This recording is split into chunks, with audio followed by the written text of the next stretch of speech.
Je vous écris, petits enfants, parce que vous connaissez le Père. 1 Jean 2,13. L'essence même du christianisme se trouve dans ce verset. Il est très important de cultiver la connaissance du Père. Si nous nous laissons enseigner par l'Esprit de Dieu, il nous conduira à le connaître d'une manière extrêmement profonde et bénie.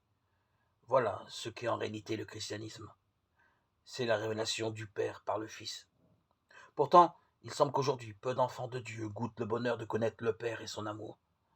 Lorsque Jean dit aux croyants et même aux petits-enfants, à ceux qui sont convertis depuis peu, vous connaissez le Père. Il les considère dans cette heureuse relation avec le Père. Et en Romains 8,15, nous lisons, vous avez reçu l'esprit d'adoption par lequel nous crions Abba, Père.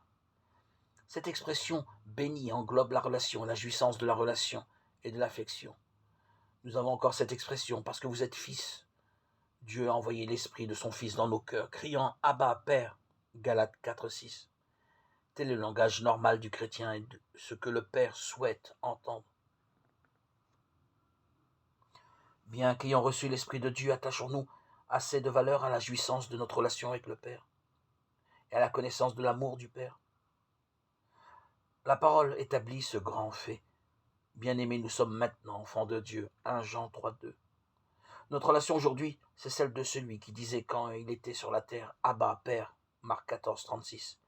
Certes, nous devons nous souvenir que nous nous tenons devant le Père grâce à l'œuvre de la rédemption.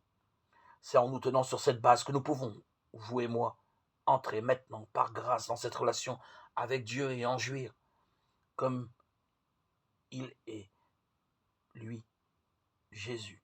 Nous sommes nous aussi dans ce monde. 1 Jean 4,17. Heureuse liberté d'enfants devant leur Père.